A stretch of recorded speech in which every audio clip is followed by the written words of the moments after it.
partir do momento que a gente coloca o pezinho ali na porta, nós já estamos recebendo tudo aquilo que necessitamos, pois a espiritualidade já conhece-nos e sabe das nossas necessidades. E nesse momento, então, vamos fechar levemente os nossos olhos e vamos elevar o nosso pensamento a Deus, a Jesus, a equipe espiritual desta casa e agradecer a oportunidade de estarmos aqui reunidos para aprendermos um pouquinho mais dos ensinamentos de Jesus através da Marinês, que ela seja intuída e que seja colocada cada palavra, o amor dela e também a necessidade do que precisamos ouvir, aprender, assimilarmos e colocarmos em prática no nosso dia a dia. Obrigado, Senhor, por essa oportunidade bendita de estarmos aqui. Dai-nos entendimento, Senhor, que nós possamos então compreender e praticar o amor, o perdão em nós mesmos e principalmente com os nossos familiares e assim então fazermos do nosso lar um oásis de energias salutares para que o mundo seja melhor também. Que assim seja. Então, boa tarde a todos. Eu acho que virar para o outro lado, né? Isso, agora ficou bom. Que é uma baixinha e uma altinha. Não, nem tanto. Então, estou mais uma vez grata a Jesus pela oportunidade do estudo, de estar aqui reunidos com todos os irmãos. Então, vamos refletir nesses breves minutos sobre um tema que finaliza o capítulo 1 do Evangelho segundo o Espiritismo, cujo título do capítulo é Não Vim Destruir a Lei, e onde Kardec então inseriu esse tema da tarde de hoje, que é a aliança da ciência com a religião. Então, já a partir do item 8 desse capítulo, ele nos diz que a ciência e a religião são as duas alavancas da inteligência humana. A ciência revela as leis do mundo material, enquanto a religião revela as leis do mundo moral. Elas têm o mesmo princípio, que é Deus, portanto, elas não podem estar em contradição. Se a ciência tiver razão em relação a algum fato, a religião também terá que ter. Caso contrário, Deus estaria sendo incoerente. Então, assim, a ciência, ela definiu o seu campo de ação contemplando os fatos materiais. A religião se manteve firme nos seus dogmas, ignorando as descobertas da ciência. Ambas deveriam andar juntas, facilitando o desenvolvimento do homem. A incompatibilidade que nos dá a impressão de existir entre ciência e religião ocorre porque cada uma pretende ser a dona exclusiva da verdade. Daí, essa exclusividade gera um conflito que dá então origem à incredulidade e à intolerância entre essas duas. Vamos lembrar que lá no século XIX, o desenvolvimento intelectual e científico teve um avanço muito expressivo, contrariando os dogmas daquelas religiões então dominantes, o que gerou um desenvolvimento muito grande do materialismo, que acabou alargando esse fosso existente entre religião e ciência. E nesse contexto histórico, Kardec então compreendeu a importância dos ensinos espíritas nessa revelação do mundo espiritual, das suas leis, dos seus habitantes, da sua influência sobre o mundo espiritual, sobre o mundo material entre os seres. Ele percebeu que com os estudos novos do Espiritismo, a ciência deixará um dia de ser exclusivamente material, levando em conta também o elemento espiritual do homem. A religião, por sua vez, acompanhará as comprovações científicas, conhecendo-as, aceitando-as, porque a ciência também tem origem divina. E Kardec escreveu, então, que a religião, não sendo mais desmentida pela ciência, adquirirá uma potência indestrutível, porque estará com a razão e não será possível opor-lhe a lógica irresistível dos fatos. Então, se ambas têm a sua origem na lei de Deus, todos os princípios fundamentais que são alicerçados nessas leis divinas são a fonte e a origem dos conhecimentos da humanidade. Mas, ainda hoje, grande parte dos cientistas atribui o processo de evolução tão somente ao conhecimento material, negando que a sua própria existência é resultante de uma lei maior, né? E que eles mesmos não existiriam sem essa lei. Já a partir lá do Livro dos Espíritos, a partir da primeira questão, os benfeitores espirituais esclarecem que Deus é a causa primária de todas as coisas e que tudo e todos estamos submetidos à lei do progresso. Esse capítulo, Não Vim Destruir a Lei, ele destaca a necessidade do processo evolutivo, na medida em que ocorre a conquista moral e intelectual do homem, como um ser material e espiritual. E assim apresenta o Espiritismo nos seus 3 aspectos, que podem ser simbolizados como um triângulo de forças espirituais. A ciência e a filosofia relacionam essa figura simbólica à Terra, porém a religião é o ângulo divino que liga ao céu. No seu aspecto científico e filosófico, a doutrina será um vasto campo de investigações humanas, como tantos outros movimentos coletivos de natureza intelectual, visando sempre o aperfeiçoamento da humanidade. No aspecto religioso, porém, é que repousa a sua grandeza divina, por constituir a restauração do Evangelho de Jesus, estabelecendo a renovação definitiva do homem para a grandeza do seu imenso futuro espiritual. Existe uma grande lei de solidariedade que aproxima cada vez mais entre si os universos, as galáxias, os planetas, os povos, os homens, bem como as suas ciências, como instrumentos de evolução nos diversos graus de adiantamento em que se encontram. Mas, enquanto nós não alcançarmos a compreensão dessa inter-relação, dessa lei maior que rege simultaneamente e de forma natural o mundo espiritual e o mundo material, que eles continuamente estão se aperfeiçoando, moral e intelectualmente, através do desenvolvimento das ciências espirituais e materiais, nós, que ainda estamos aqui, ficaremos como aquele pássaro que tem uma só asa, que ele tenta alçar voo e ele vai cair toda vez que ele tenta levantar, porque ele tem só uma asa, vai cair no chão, né? Com uma asa só ele não voa. Inclusive tem uma frase que é atribuída ao grande cientista Einstein, que ele diz: a ciência sem a religião é manca, a religião sem a ciência é cega.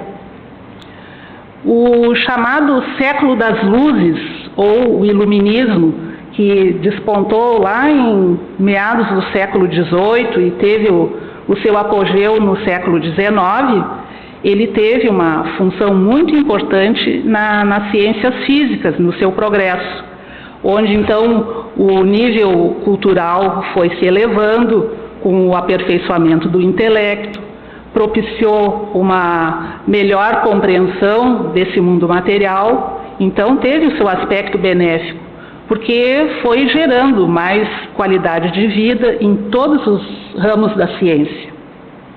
Mas, por outro lado, o pouco progresso do lado moral, que não acompanhou esse avanço científico, precisou aguardar o tempo certo para que a sabedoria da providência divina, cumprindo aquela promessa que Jesus nos prometeu, enviando então o Consolador prometido, né, que é a doutrina espírita, e dessa forma então nos apresentando essa terceira revelação com as verdades novas dessa nova era. Falando a respeito do caráter da revelação espírita, em A Gênese, no capítulo 1, item 55, Kardec afirma que a doutrina espírita, por apoiar-se em fatos, tem de ser e não pode deixar de ser essencialmente progressiva, como todas as ciências de observação. Pela sua própria essência, ela se alia à ciência, que, sendo a exposição das leis da natureza, não pode ser contrária às leis de Deus, que ele é o seu autor. Ele ainda diz: as descobertas que a ciência realiza, observou Kardec, longe de o rebaixarem, glorificam a Deus. Unicamente destroem o que os homens edificaram sobre as falsas ideias que formaram de Deus.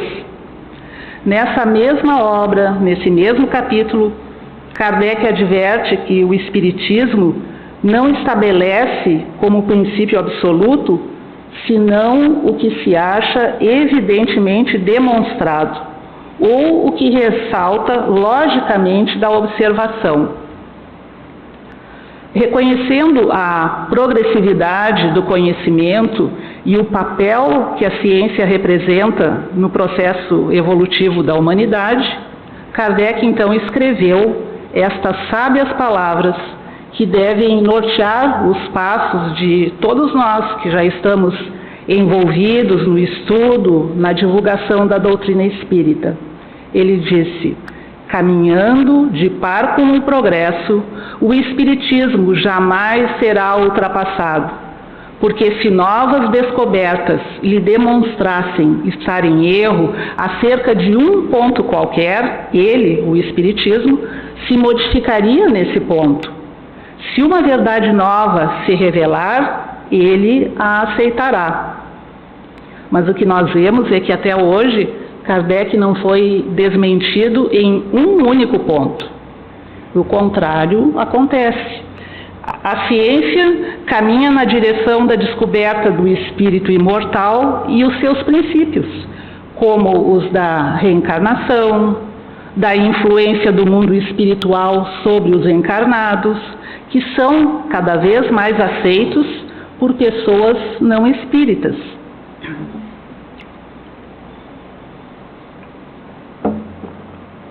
No Livro dos Espíritos, questão 917, Fenelon prevê: o Espiritismo, bem compreendido, quando estiver identificado com os costumes e as raças e as crenças, transformará os hábitos e as relações sociais. O conhecimento que a ciência propicia gera condições favoráveis ao desenvolvimento da fé, que precisa então de conteúdo intelectual. Para crer é preciso compreender, e o método científico da experimentação e da observação se ajusta bem às finalidades religiosas, tendo provado a existência do espírito. Ainda Kardec afirma que com o conhecimento do mundo espiritual, das suas leis e as suas relações com o mundo material, que o Espiritismo constatou pela experiência, a fé se dirigiu à razão. Esta nada encontrou de ilógico na fé, e o materialismo foi vencido. Toda ideia nova encontra barreiras na sua compreensão e na sua aceitação. Mas os princípios espíritas, sendo esclarecimentos de leis naturais que caminham cada vez melhor compreendidos, pois a ciência somente não é capaz de atender os anseios espirituais do homem, que juntamente com a satisfação das necessidades físicas e biológicas, quer ser feliz, viver em paz consigo mesmo e com o mundo. Então, dessa forma, com o conhecimento científico e os ensinos espíritas, o homem tem, então, as duas alavancas que irão auxiliá-lo na tarefa do seu desenvolvimento integral. À medida que vamos aprofundando a nossa visão sobre o Espiritismo, observamos que ele não veio como uma religião constituída como as demais, para competir com o entendimento da verdade. É religião no sentido de levar seus adeptos a terem sentimento religioso de ligação a Deus, de elevarem-se acima das coisas materiais no desenvolvimento da sua espiritualidade, pelo uso da razão na aceitação das leis divinas, no esforço de melhorar a si próprio e de melhorar, então, o mundo em que vive.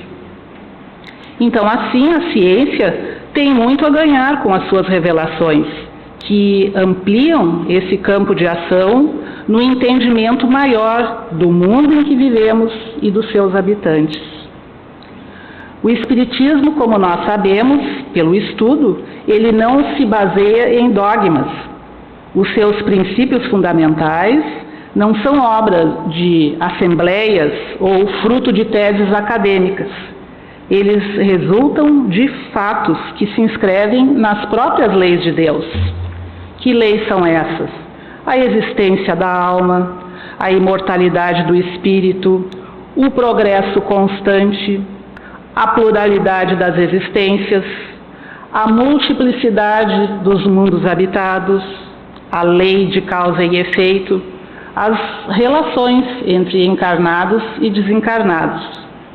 Então, é por todos esses motivos que o Espiritismo se apresenta no mundo em que vivemos como uma religião que não tem nada a temer quanto às investigações científicas e nem foge à discussão dos seus princípios que sejam promovidos por instituições e indivíduos sérios. Não vai entrar em debate que não tenha fundamento, aqueles incrédulos sistemáticos. Agora, dando uma passada pelo Espiritismo e o avanço científico.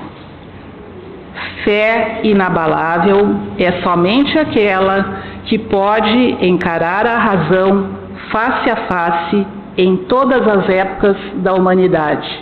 Frase de Allan Kardec.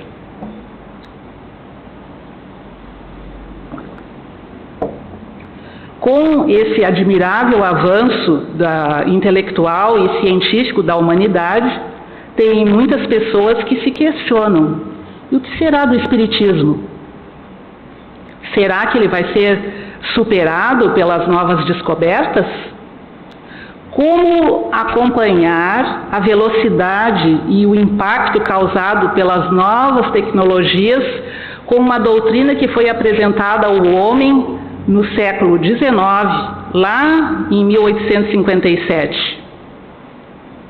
Intelectualmente, o ser humano deu passos evolutivos grandiosos nesses últimos 100 anos. Viagens ao espaço, sondagens interplanetárias, avanços na área da medicina, progressos tecnológicos. E sobre essas questões, o escritor espírita Deolindo Amorim, ele publicou na Revista Internacional do Espiritismo, em junho de 1973, ele colocou o seguinte texto: a doutrina espírita não nos dá, nem poderia dar, a imagem de um mundo estático ou parado. Não. A lei de evolução necessariamente se faz sentir em tudo. Há mudanças sociais, de conceitos e de estilos de vida, como de técnicas e meios de comunicação. Nada disso, porém, modifica nossas ideias acerca da existência de Deus e dos princípios espirituais que assimilamos, visto que o Espiritismo acompanha o desenvolvimento das ciências. E mesmo acompanhando e apoiando todo esse avanço tecnológico, científico, o Espiritismo sustenta a supremacia dos valores espirituais nessa ordem progressiva. São valores definitivos e relacionados ao plano superior da vida. Nós vivemos hoje um momento histórico e decisivo no nosso processo evolutivo, que a gente vê se refletindo em todos os campos do conhecimento humano. Na medicina, os exames que facilitam os diagnósticos, os tratamentos médicos e cirurgias avançadas. A dor física cedeu pela ação dos analgésicos, dos anestésicos, e as pesquisas avançam rapidamente nos estudos genéticos e da imunologia. Então, estamos no século das conexões, da inteligência artificial, da comunicação virtual, e a ciência continua crescendo vertiginosamente, ampliando essas comodidades e o bem-estar humano. Mas por maior que seja o progresso dos instrumentos, dos laboratórios, da farmacologia, os problemas de ordem espiritual jamais serão resolvidos unicamente pelos meios materiais, e senão pela formação de uma fé racional, em que o homem se apoie quando está naqueles momentos aflitivos, de vazio existencial, nas horas difíceis. Então, essa revolução moral que vem ocorrendo há 21 séculos, desde que Jesus desceu aqui na Terra, ela marca uma nova era para a humanidade. E ela produzirá um inevitável aperfeiçoamento nas relações sociais.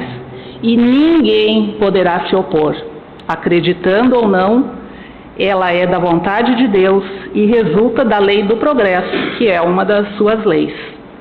Nós temos também, para passar aqui rapidamente, porque o tempo voa, teríamos a citar as obras de André Luiz, através da psicografia de Chico Xavier, que vieram em complemento a essa codificação de Kardec, onde nessa literatura, quem lê, quem estuda, vê o quanto ele se adiantou, né, em modernas conquistas que a ciência hoje está apresentando e dá o nome de física quântica e tantas outras descobertas.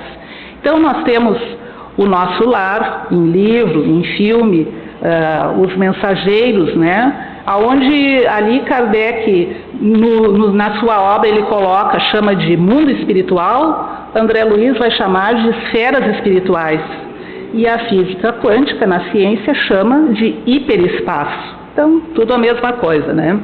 Temos ainda evolução em dois mundos, mecanismos da humanidade, todos esses com temas assim quase que científicos, na verdade, né? E ainda no livro Os Mensageiros, o André Luiz diz que o olho humano sofre variadas limitações e todas as lentes físicas reunidas não conseguiriam surpreender o campo da alma, que exige o desenvolvimento das faculdades espirituais para que possa se tornar perceptível. Agora tem um aviso também, né? O bom senso e a lógica que Kardec nos chama a atenção no seu estudo vai nos possibilitar uma análise sobre tantas outras obras que são tidas como mediúnicas, né? E com revelações científicas, mas que não vão passar de um amontoado de ingenuidade se a gente se debruçar seriamente sobre elas, né, num exame mais cuidadoso. E as redes sociais estão aí repletas, né, dessas mensagens, então a gente tem que ter esse cuidado. Temos também a mencionar a Uniespírito, que é a Universidade Internacional de Ciências do Espírito, quer dizer, essa instituição integra ciência e espiritualidade, com cursos ministrados pelo Dr. Sérgio Felipe de Oliveira, que é um médico neurocientista, pesquisador da glândula pineal, um palestrante renovado que é convidado para dar palestras e cursos nas universidades dos Estados Unidos e da Europa. Ainda temos a destacar o Dr. Paulo César Frutuoso, um cirurgião oncologista que tem 9 livros publicados sobre a medicina do futuro, medicina e mediunidade, e ele trabalha no Lar Frei Luís, no Rio de Janeiro, e dedica já há 46 anos da sua vida à pesquisa e à divulgação da ciência e imortalidade do espírito. Então, assim como esses, teriam muitos outros para a gente colocar, que não é possível aqui nesse momento. E então, para encerrar, nós constatamos que a ciência dos homens vem liquidando todos os problemas alusivos ao reconforto da humanidade. Entretanto, os vencidos da angústia aparecem na terra de hoje como se aglomeravam lá na terra de ontem e despontam de todas as direções. Apesar de todas as facilidades da vida moderna, encontramos criaturas muito infelizes, excessivamente preocupadas com o conforto material, com as questões da matéria, e pagando um pesado tributo que vem por essa constante ansiedade e tensão psíquica. O homem que está esquecido da sua realidade espiritual não encontra tempo para cultivar os valores da alma, permanecendo alheio aos objetivos reais da sua existência. Então, nessa nova era que o Cristo veio nos apresentar, nós não podemos mais pensar que somos apenas um amontoado de células, né? Mas que somos um ser espiritual que existe antes da formação desse corpo e vai continuar existindo após o desencarne. Como somos herdeiros de nós mesmos, cada um de nós está sendo convidado, eu diria até convocado, a tomar uma posição frente a esse momento tão decisivo. Não há mais tempo como fugir desse enfrentamento. E cabe a nós, os espíritas, assumirmos uma atitude de esperança e otimismo, sem sermos ingênuos, porque nós sabemos que cada pensamento, cada atitude pode ser um precioso elemento nessa conquista gloriosa, ou um passaporte para a nossa derrubada. Então, viver, e em especial hoje, é investir em nossa maturidade espiritual. E, para aqueles que tombaram no sofrimento moral, a ciência dos homens não dispõe de recursos. É por isso que Jesus, ao reunir a multidão no topo do monte, expandiu a bandeira da caridade e, proclamando as bem-aventuranças eternas, ele estendeu os seus braços amorosos, mantendo-nos até hoje sob a sua tutela, com o seu amor incondicional. Então, meus irmãos, quando nós pudermos oferecer uma palavra consoladora ou um abraço fraterno, aliviando aqueles que choram, talvez mais do que nós estaremos de algum modo na presença do Cristo, este guia com quem nós aprendemos que o único remédio capaz de curar as angústias da vida nasce do amor, que se derrama sublime da ciência que é de Deus. Então, meus irmãos, agradeço a paciência, muito obrigada e fiquemos todos em paz.